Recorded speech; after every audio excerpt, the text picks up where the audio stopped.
Será que você realmente lida bem com o seu dinheiro?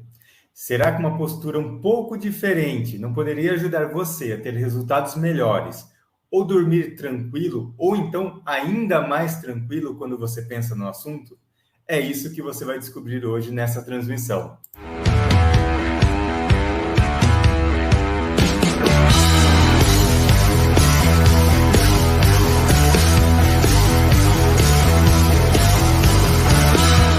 Seja bem-vindo a mais uma transmissão do canal Planejadamente, um canal dedicado a ajudar você a atingir a sua liberdade financeira. Ao meu lado estão Rogério, Ricardo, Cris e Alexandre. Nós somos planejadores financeiros fiduciários e hoje nós vamos falar com você sobre os resultados da pesquisa Google sobre a relação do brasileiro com o dinheiro. E você terá a oportunidade, inclusive, de identificar qual é o seu perfil e como isso te aproxima ou te afasta dos seus projetos, dos seus objetivos e da sua liberdade financeira. Olha só que legal. Além disso, nós vamos falar sobre 5 grandes aprendizados e ensinamentos do livro Psicologia Financeira, lições atemporais sobre fortuna, ganância e felicidade. Essa informação com certeza vale ouro para você que quer realizar seus sonhos, atingir os seus objetivos e ficar mais tranquilo quando nós falamos de dinheiro. E, para começar essa transmissão, eu quero já começar falando sobre as 4 verdades do brasileiro em relação ao uso do dinheiro. Resultado esse da pesquisa do Google. Vamos lá, pessoal? Olha só. Estão me escutando bem aí? Sim. Tá, as 4 verdades que saíram dessa pesquisa. Primeira coisa, que o brasileiro tem medo de não ter dinheiro, é uma constante. Segundo ponto, dinheiro é fonte de conflito e de tabu dentro de casa. Terceiro ponto, consumo é uma forma de pertencer. E quarto, o brasileiro não faz dinheiro, ele ganha dinheiro. Alguém concorda com isso? Alguém percebe que uma verdade se sobressai mais que a outra ou discorda de alguma coisa?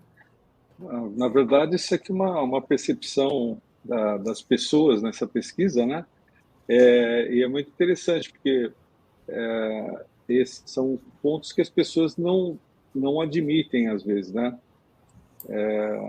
Por questão cultural, as pessoas, de fato, têm um tabu em falar sobre dinheiro, a não ser em algumas horas em que as pessoas que estão naquelas horas ali são pessoas mais abastadas ou bem-sucedidas, então já é quase que uma fogueira das vaidades, um quer contar mais para o outro que fez, né? Então, dependendo do ambiente, não se fala desse tipo de assunto, né? Realmente, Rogério, os brasileiros eles não têm muita disposição para debater sobre esse assunto de dinheiro. Realmente é um tabu.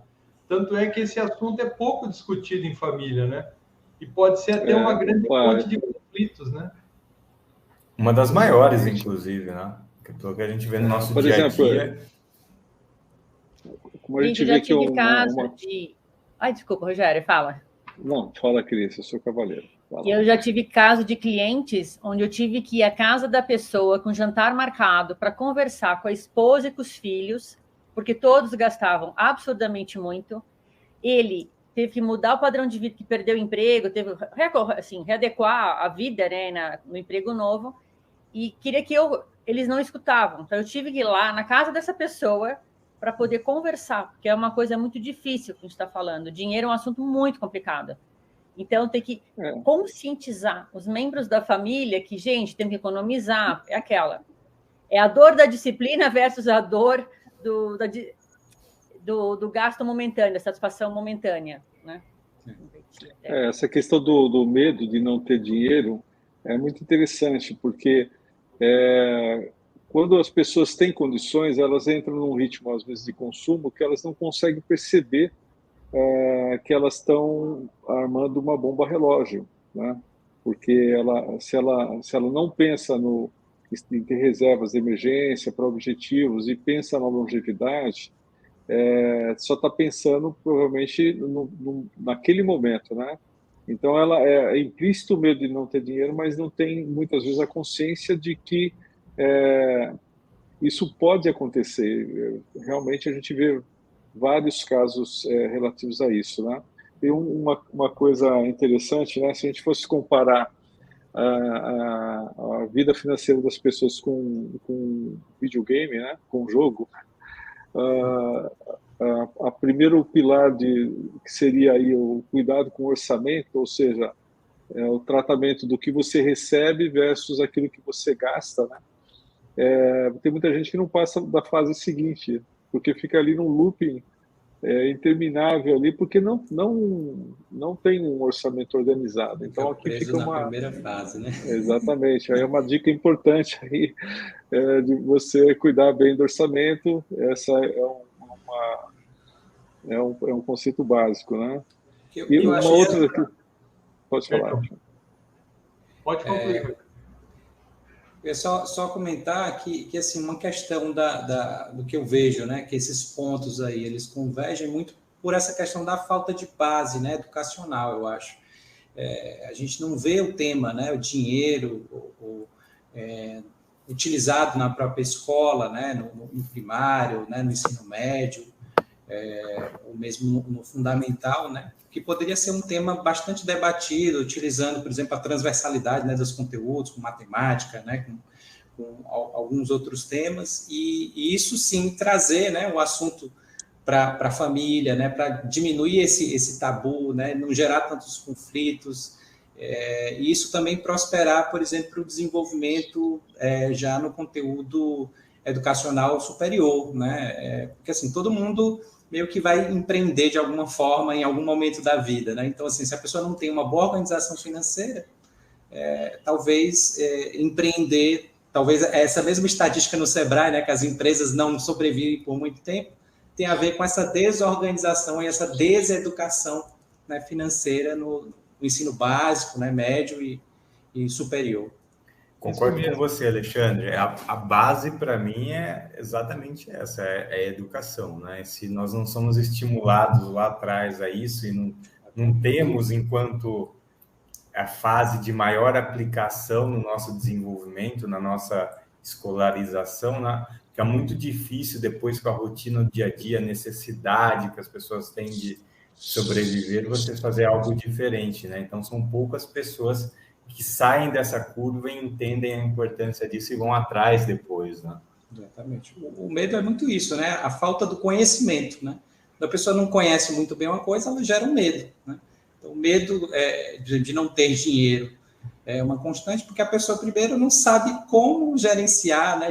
Fazer a gestão desse dinheiro, né? Como ela vai ter, por exemplo, como o Rogério falou, né? Cuidar do orçamento, que é a fase 1 do processo. Então, assim, se ela não tem esse conhecimento, não tem essa disciplina, não tem essa educação, vai descambar para esses 4 verdades aí sobre o brasileiro, né?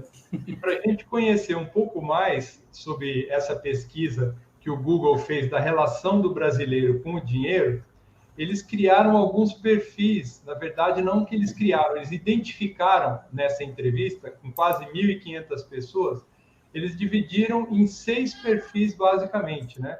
Sendo que 3 deles ocupam quase 3/4 da população brasileira, né? Ô, Wander, coloca para a gente aí um dos primeiros perfis que tem mais participação aí. Já está na tela, Ricardo. Olha só, os 6 perfis aí. Então, os endividados, se a gente for arredondar aí 26,3%, vamos pôr 26% das pessoas são endividadas, né? Isso representa quanto, Wander, da população brasileira, esses 26,3%? Estamos falando aí de 41 milhões de pessoas. É muita gente endividada, hein? E olha então, mas isso aí é economicamente ativos, né? Esse número fica maior ainda, se a gente for pensar nesse sentido. Né? Se a gente pegar os 46 milhões invisíveis que o Paulo Guedes descobriu quando ele fez o auxílio emergencial, vão aparecer muito mais endividados aí, né? Pessoal, não sei se vocês viram, saiu recentemente, esses dias, uma matéria falando que depois da pandemia, em torno de 76% da população brasileira está endividada, tem algum tipo de dívida. Isso hoje. São as características, né, das diferentes pesquisas, onde um considera uma coisa, outro considera outra, né, para trazer essa diferença, né? Então, provavelmente nessa pesquisa do Google, quando ele traz esses 6 perfis, estão mais relacionados ao traço, às características da pessoa, enquanto já a pesquisa, os dados, né, da CNC já envolve a pessoa ter uma dívida no cartão, um financiamento, outras coisas. O que mais tem aí de perfil, Ricardo? Então, segundo o perfil praticamente empatado com os endividados, a gente tem aí os batalhadores. Na verdade, numa próxima tela, a gente vai entrar em detalhes de cada perfil para vocês conhecerem o que cada um representa, né? Mas esses batalhadores são aquelas pessoas que realmente trabalham e enfrentam o dia a dia, trabalham com o objetivo de repor a sua despesa mensal, né? Sobrevivência, né, Ricardo? Exatamente. Depois a gente tem aí os céticos. O que seriam os céticos? São aquelas pessoas que duvidam de tudo, não acreditam no gerente de banco, acham que eles estão sendo enganados, não acreditam nas estatísticas de mercado, enfim, são com o pé atrás em tudo. Mas eles estão presentes, têm que ser também levados em consideração. Depois, com um pouco menos de participação, com 15%, vem os materialistas, são aqueles mais preocupados com o gasto, onde que vai colocar o dinheiro, enfim, com uma forma de consumir aquilo que ganham, né? Mais uma relação imediata com o dinheiro, né? Usufruir tudo que pode hoje. Exatamente. Uma coisa interessante que eu vi nessa pesquisa aí, né? Que 90% dos materialistas dizem que dinheiro traz felicidade, né? E uma relação muito pontual com o presente, né? Exatamente. E com o perfil dele também, né? E empatados com 6,1% e 5,1%, quase juntos, são perfis parecidos, são os planejadores e os poupadores. A diferença entre eles é que os poupadores eles são um pouco mais conservadores nos tipos de investimento, e os planejadores têm uma visão mais aberta para outros tipos de investimento, que tem um pouquinho mais de risco, mas que claro que vão lhe dar um pouco mais de rentabilidade. Não sei se vocês querem falar da participação mais alguma coisa, ou a gente já pode entrar nos detalhes de cada um aí. Vamos falar um pouquinho dos sentimentos de cada um desses perfis em relação ao dinheiro, para as pessoas que estão nos assistindo poderem identificar qual perfil, qual segmento elas fazem parte? Exatamente, começando por nós mesmos, né, gente? A gente é o menor percentual do estatístico, mas uma coisa interessante aqui que essa pesquisa diz que essas pessoas têm uma afinidade grande com o assunto e que 100% dessa parte da população tem dinheiro investido. Então, aqui, teoricamente, nós aqui estamos nesse grupo, temos dinheiro investido, e somos uma referência, né, para as pessoas conquistarem isso também de uma forma organizada, né? A gente é uma profissão que a gente vê assim, às vezes o médico lá, o médico bebe, come comidas inapropriadas ou fuma, mas ele está cuidando da saúde das pessoas, né? E nós somos um perfil que ajudamos as pessoas a se organizarem e alcançarem seus objetivos. E temos que ser referência nisso para ter autoridade nesse assunto também, né? Então, a gente poderia começar a analisar ali os batalhadores, né? Como está dizendo ali na tela, gastar para eles é uma tristeza. Poupar um empoderamento e investir é uma alegria. Eles veem o dinheiro como uma forma de sobrevivência. Seria um mal necessário. Tem que ter o dinheiro para pagar a conta, né? Gastar, então, para eles é difícil, é tristeza, e poupar, eles acham que é um luxo, né? Vamos dizer assim. E eles não costumam usar muitos bancos, né? São pessoas de umas classes um pouco menores e eles acham que o dinheiro corrompe as pessoas. Eles consideram uma coisa ruim o dinheiro. É um mal necessário, como eu falei, para pagar as contas, né? O que mais vocês complementariam sobre isso? Olha, eu gostaria até de aproveitar esse comentário aqui para comentar, para falar das verdades, né? Um tópico das verdades que fala que o brasileiro não faz dinheiro, ele ganha dinheiro, né? Então, está um pouco implícito aqui na nossa cultura no Brasil, e a gente, em algum momento, esteve nessa situação em termos de mentalidade, porque todo mundo aqui é educado para se formar e arrumar um emprego, né? Ganhar dinheiro é igual trabalho, né? Progresso versus sobrevivência. E a gente vê em outras culturas que as pessoas são educadas, ensinadas a empreender, a ter o seu próprio negócio, a fazer dinheiro, e não a ganhar dinheiro como um empregado, né? Então, isso eu acredito que está mudando já. A própria pandemia forçou muita gente a sair dessa zona de conforto, né? E mudar um pouco essa relação. Rogério, esse segmento é o típico que acredita que o dinheiro só é gerado a partir do trabalho, não acredita muito que o próprio dinheiro possa gerar dinheiro, né? Então, está bem caracterizado a necessidade da pessoa dedicar o tempo dela a trabalhar para fazer dinheiro mesmo. É bem isso que você falou lá. Tem questões também aí bastante base da educação, né? Igual a gente já comentou aqui. É isso que eu ia falar, educação financeira, estudar um pouquinho. Uhum. Então, se a gente for analisar... Fala, desculpa, Cris. Se a gente for analisar, então, os endividados, o dinheiro para eles é para gastar, é para pagar, né? Quer dizer, ele só serve para quitar os pagamentos. Eles estão sempre no vermelho, correndo atrás de pagar a conta para fechar o mês. Eles não conseguem poupar, eles consomem tudo que ganham, acabam entrando no cheque especial, cartão de crédito, e as suas dívidas viram uma bola de neve. Eles têm muito medo e insegurança para investir, porque eles nunca conseguem guardar um dinheiro. Então, é um perfil bastante assim grande da população. Infelizmente, falta alguém como um planejador financeiro para orientá-los. Tira o pé do acelerador, vai mais devagar, prioriza os seus gastos, vai quitando devagar a sua dívida. Se reorganiza, né? Se organiza. Isso que está faltando para a vida deles, né?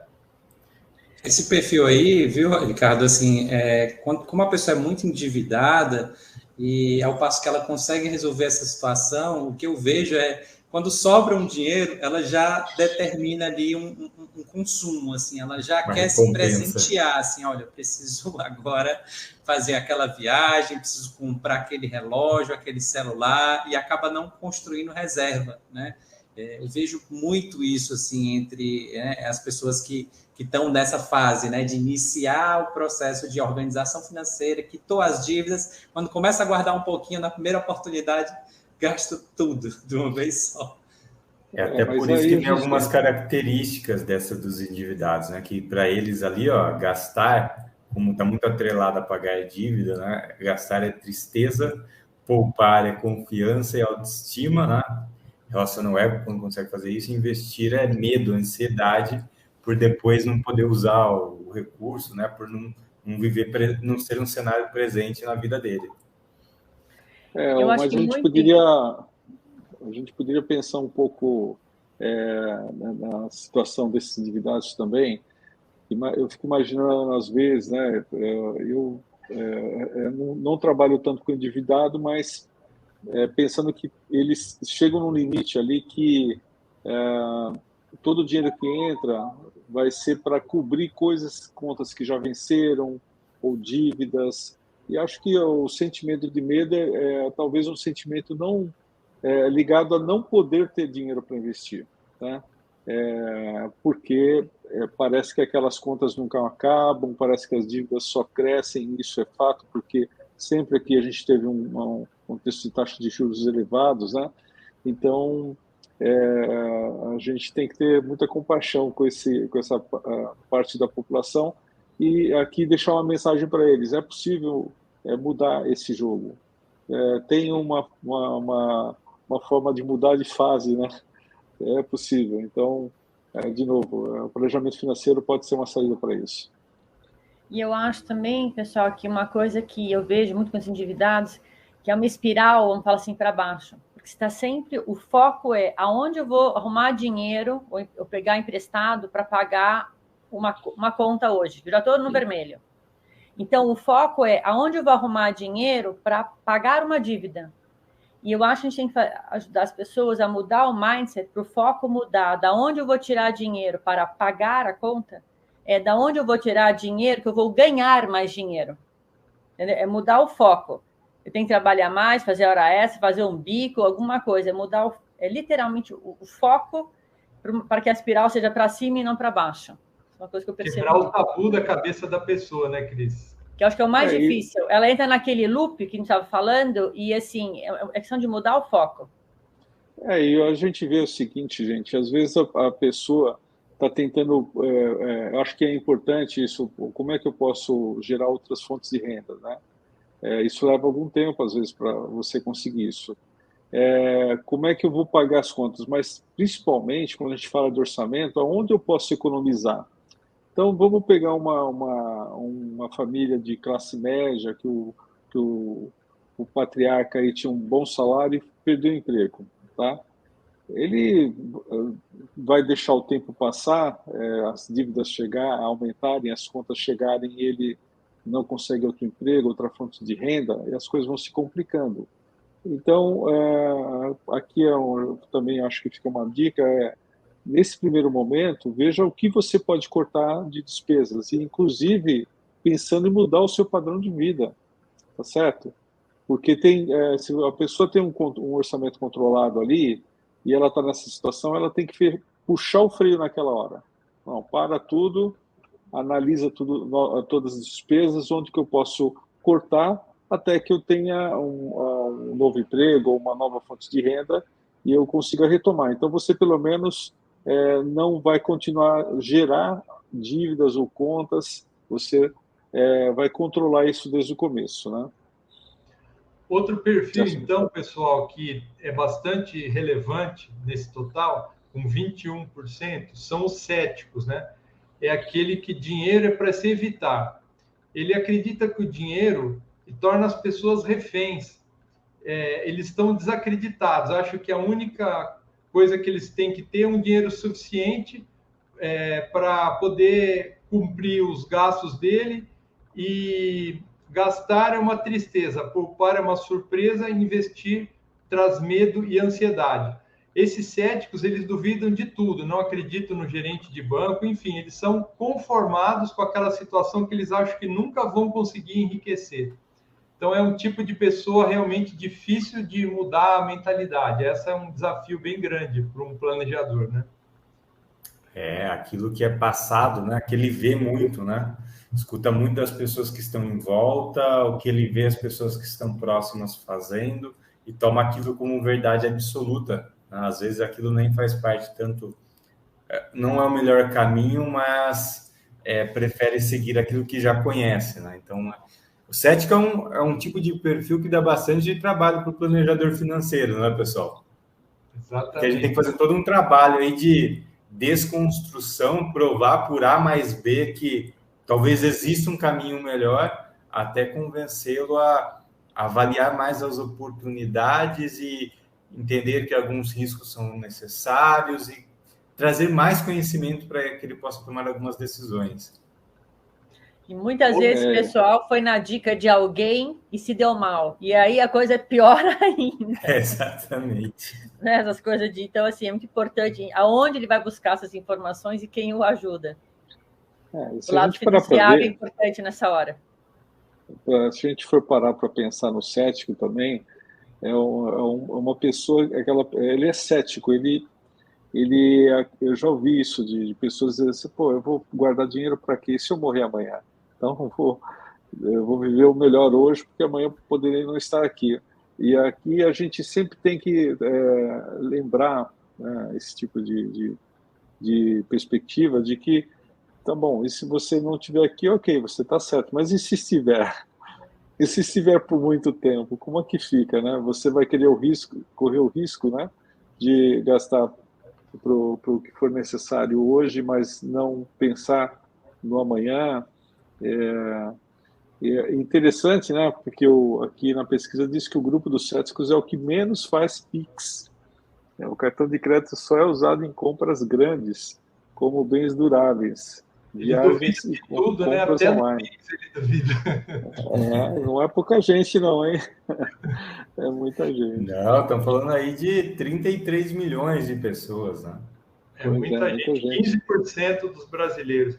Mas, aliás, 21% dos brasileiros. Agora, outro que dá bastante trabalho para nós planejadores são os materialistas, com 15,2% de participação nas pessoas. Para eles, o dinheiro é para gastar. Eles querem o dinheiro, eles acham que o dinheiro traz felicidade e status, eles acham que o dinheiro não é um caminho, mas um objetivo final. Eles querem usufruir de tudo que pode oferecer, de tudo que o dinheiro pode oferecer. Ele consome o que sobra no final do mês, poupar é curioso e investir é empoderamento. Quer dizer, é aquele que está pensando só no gasto. Isso que nós temos que trabalhar para segurar a mão desse cara, né? E começa no que eles perceberam que esse é o único grupo, o único perfil onde gastar vem como alegria, né? Direto, né? Está muito relacionado à possibilidade, mais a felicidade. Então, é o tipo de pessoa que se importa muito com hoje, né? Com o que pode vivenciar hoje. Então, um pouquinho também do que o Rogério trouxe do perfil lá do cético, né? Então, acho que a relação do materialista de viver o presente, né? É uma coisa bem complicada para a gente trabalhar no nosso dia a dia, porque a gente precisa criar um tipo de mentalidade diferente do que do cético. É o tipo de mentalidade de entender que o presente é tão importante quanto o futuro. Bom, equilibrar isso, né? É a visão, aquela coisa, né? Da satisfação momentânea do agora versus, se você não gastar hoje, é um dia a menos que você pode trabalhar amanhã. Pode aposentar mais cedo, ou, né, atingindo a liberdade dos objetivos mais cedo. E isso é muito difícil. Porque as pessoas entendem, mas aquela vontade de consumir na hora, você sabe, é complicado, né? Sim. É a questão do planejamento em si, né? De definição dos objetivos, né? Dos prazos da realização desses objetivos. Eu acho que quando isso não fica muito claro, né? Na mente dessas pessoas ou dessas famílias, né? Acaba que quando surge o dinheiro ou quando falta o dinheiro, né? Não tem talvez essa ideia, né? De que pode ajustar, que pode realmente organizar para conquistar, né, aquele objetivo. Por exemplo, no caso do materialista, se a visão dele é muito de curto prazo, né, por isso que para ele consumir é uma alegria, né? Poxa, sobrou um dinheiro ali, eu vou consumir, né? Poupar é curioso e investir é um empoderamento, ou seja, eu estou pensando muito mesmo na experiência da coisa, né, no curto prazo, do que realmente olhando, né, um prazo um pouco maior, né, de 3, 4, 5, 10 anos, né, para frente. Bom, os dois últimos perfis, então, são parecidos, né, são próximos, mas o nosso sonho de cliente seriam os planejadores, né? Esses acham que o dinheiro é para multiplicar.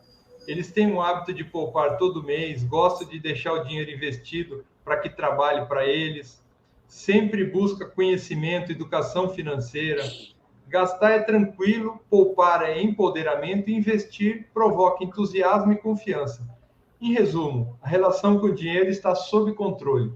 Essa é uma pessoa bem equilibrada, né, que a gente gostaria de sempre ter esse cliente, porque é um cliente que entende o que a gente quer passar para eles, né, gente? É um tipo de cliente que é raro a gente receber assim de cara, né? Apesar de ser um cliente que tem mais consciência, é um cliente que também acredita bastante, já investe algum tempo no seu conhecimento, né? Mas é o tipo de cliente que chega mais longe, né? Normalmente chega mais longe por causa da base, da educação financeira, daquilo que vivencia no dia a dia como valores em relação ao dinheiro e também por saber usar o dinheiro da melhor forma, não é, pessoal? Verdade. E, finalmente, temos, então, os poupadores, com 5,1%. Eles são parecidos com os planejadores, mas eles guardam dinheiro mensalmente e gostam de educação financeira. E têm menos apetite ao risco. Essa é a principal diferença dos planejadores. porque eles preferem a poupança. Estão sempre em busca de descontos, adoram pichinchar, adoram gastar, aliás, para eles gera nervosismo, poupar entusiasmo e investir em empoderamento. E eles gostam de Pix e cartão virtual, estão sempre à procura de uma pichincha. Então, esses são os poupadores. Não deixa de ser um perfil de pessoas que não dedicam muito tempo, né, por várias razões. Aqui não é uma crítica nem um julgamento, mas para estudar um pouco mais sobre esse tema, né? Porque busca o que é mais prático, já pelo hábito de uso, Pix, cartão, essas coisas são coisas práticas hoje em dia, né? E queira ou não queira, a poupança é um investimento mais prático, mas não necessariamente a melhor alternativa para tudo. Talvez a poupança, para alguns, seja a única alternativa por uma questão de acesso, né? Por uma questão de entendimento, porque aqui a gente não está propondo que as pessoas façam aquilo que elas não entendem. Elas precisam realmente ter conforto e entendimento no processo. Por que eu estou fazendo alguma coisa diferente? Por que eu estou fazendo uma previdência? Aliás, o que é esse negócio de previdência? Ele é um produto um pouco mais complexo, se a gente for parar para pensar aqui para um poupador, tá? Para uma pessoa desse perfil. Porque ele tem tratamento tributário diferenciado, tem duas alternativas, tem duas modalidades diferentes. Então, exige realmente que a pessoa... Então, eu vejo o poupador uma pessoa assim, naquela linha de buscar o que é mais prático, o que é mais fácil, né? Mas nem sempre isso, de fato, é o melhor, na minha opinião. Legal, são mais pessoal. Digitalizados. Legal, pessoal. Acho que aqui a gente trouxe 6 perfis, né? E quero que você que está nos assistindo faça uma análise, reveja o vídeo, também olhe a pesquisa, vai estar aqui embaixo na descrição desse vídeo, identifique o seu perfil. Agora o Santiago, né, Alexandre? Você vai trazer aí 5 grandes ensinamentos e aprendizados que podem ajudar você a lidar melhor com o seu dinheiro, a chegar mais rápido, de forma mais segura nos seus objetivos e a conseguir colocar a cabeça mais tranquila também no travesseiro na hora de dormir. Exatamente. Os aprendizados são desse livro aqui, né? Psicologia Financeira. É um livro que tem bastantes insights interessantes, eu recomendo muito a leitura, mas os 5 pontos, né, que resumem um pouco desse livro e que eu acho interessante compartilhar com vocês, já que a gente falou um pouco dessa pesquisa, identificou, né, os perfis, ele coloca o seguinte, um primeiro ponto que seria importante, né, habilidades comportamentais são mais importantes, né, que o conhecimento técnico que você tem, por exemplo, para investir ou sobre finanças pessoais, né? Então, você precisa, na verdade, não precisa ser um especialista em mercado financeiro para ser bem sucedido nas suas finanças pessoais. Mais importante é você ter a disciplina, né, o comportamento, são muito mais relevantes do que os conhecimentos técnicos para que você possa alcançar, né, uma boa condição financeira na sua vida. O segundo ponto, e aí é importante, né, colocar esse valor aí dentro do seu pensamento, né, do seu comportamento, é que o tempo é a força mais importante, né, mais poderosa com relação aos investimentos. Então, pensar mais em longo prazo, né, fazer investimentos regulares por muito tempo vai permitir que você construa realmente um patrimônio, né, que vai lhe dar tranquilidade lá no futuro. Nesse livro, ele fala, né, da história de um personagem chamado Reed, né, um personagem real, né, da vida real, um faxineiro que durante toda a vida ele teve, né, esse hábito de poupar sempre um pouquinho, né, da sua renda e viver uma vida bem tranquila e deixou uma fortuna de milhões aí para os seus sucessores, né, uma pessoa simples, mas que tinha essa habilidade muito desenvolvida. O terceiro ponto que eu acho interessante comentar desse livro ele coloca aqui, né, que você tem uma coisa, né, que tem coisas que não valem a pena, né, realmente você colocar em risco. E uma delas é a sua própria, digamos, liberdade financeira, né, o seu patrimônio. Colocar tudo de uma vez em risco é muito arriscado, né? Você pode distanciar você de uma vida tranquila. Então, mais difícil do que você ficar rico é você manter-se rico, né? O dinheiro, ele deve ser usado para comprar essa tranquilidade. Então, assim, tem muita gente que fica buscando, né, aquela oportunidade da vez, a ação que vai bombar, a criptomoeda que vai estourar, né? E aí, às vezes, coloca todo o patrimônio, né? Vou vender meu carro, vou vender a casa para colocar tudo ali. Então, assim, não faça isso, porque realmente não vale a pena. O que vale a pena mesmo é a sua tranquilidade que você já construiu até aqui. O quarto ponto é gastar dinheiro, né, para mostrar às pessoas que você tem dinheiro, é a forma mais rápida de você perder esse dinheiro. Então, cuidado, né, com essa questão do ego, né? As pessoas acabam tentando querer provar para a sociedade, né, para as pessoas que estão próximas ali, para os amigos, que são bem-sucedidas, e aí quando atingem um nível, né, satisfatório de patrimônio, podem aí meter, né, os pés pelas mãos e acabar perdendo muito dinheiro. O quinto ponto, né, importante aqui é a capacidade de você fazer, né, o que quiser, quando quiser, por quanto tempo quiser, tem um retorno infinito. A cada economia, né, que você investe, né, que realiza hoje, está te aproximando de um futuro com mais liberdade e independência financeira. Então, tenha tranquilidade, né, para fazer isso, saber que toda a ação que você faz, né, de investimento vai te aproximar dessa tranquilidade, né, dessa sua liberdade financeira com consistência. E é isso, os 5 pontos, né, mais interessantes aqui que eu vejo do livro, que podem, né, levar aí para a sua vida. 5 lições importantes, né? Sim, sim. Que assim, são extremamente válidas para quem tem objetivos ou para quem quer mudar a sua situação na atualidade. Verdade. Sim. Uma coisa que eu vejo muito, assim, que eu vi na pesquisa, que me chamou muita atenção, muitas frases típicas dos diferentes perfis, né? E me chamou muita atenção as palavras que a maioria das pessoas usam. Então, acho que uma coisa que vai um pouquinho em linha com o que o estudo lá do Alexandre mostrou, é que às vezes você pode mudar, se policiar das palavras que você usa e mudar o teu vocabulário, mudar um pouco o mindset em relação a dinheiro. Então, a hora que você começa a ver que você já está falando alguma coisa negativa, tipo, para, e já muda um pouco esse contexto. Acho que vocês viram alguma coisa assim também, né?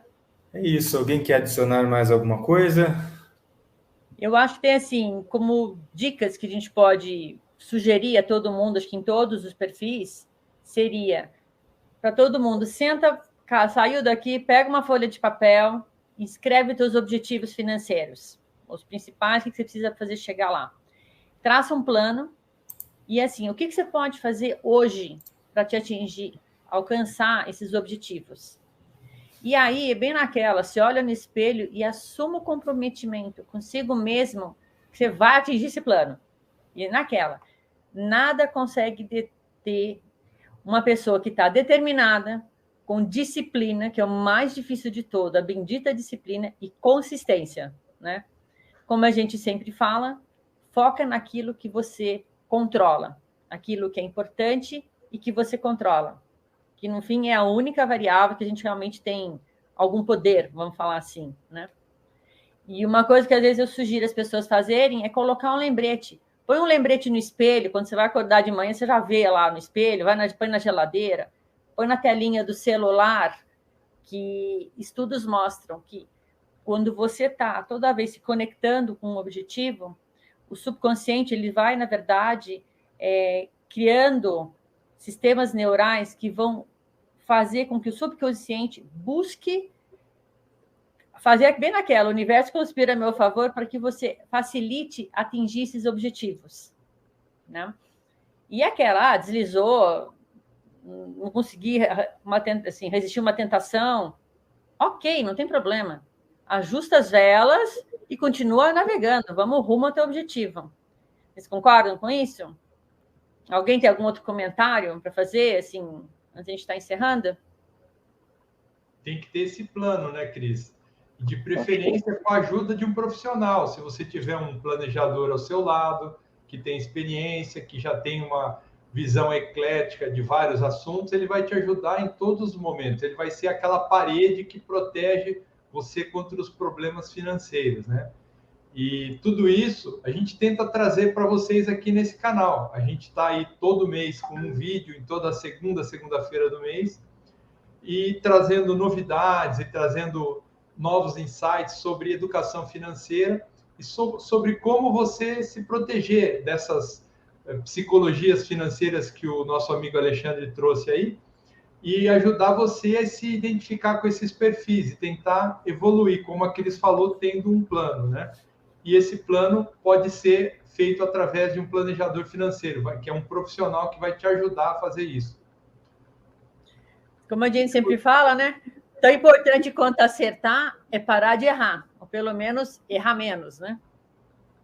É isso mesmo. Bom, pessoal, acho que... Vamos deixar um recado só, se você que está nos assistindo gostou desse conteúdo, né, acha que ele é relevante para você ou que pode ajudar alguém, compartilha com um amigo, né? Quem quer o bem faz o bem, então copia o link desse vídeo, divide com um amigo, com um familiar, que esse conteúdo pode ajudar. E se você se identificou com alguma das colocações hoje, põe lá nos comentários, que é legal, a gente gosta de ver isso. Se tiver alguma sugestão também de temas e coisas, também coloque, que é legal a gente estar compartilhando, né? E se você não está inscrito no canal, inscreva-se, como a gente falou, compartilhe. Se algum planejador te indicou, não hesite em procurá-lo. E se você chegou aqui por um outro meio, quiser conversar com algum de nós, é só clicar lá, entrar em contato com a gente. E eu acho que é isso, né, pessoal? Isso aí, pessoal. Então, muito obrigada a todos que participaram. E aí, até o próximo mês. Até a segunda-feira do próximo mês. Tchau, pessoal. Valeu, pessoal. Tchau. Um abraço. Tchau, tchau.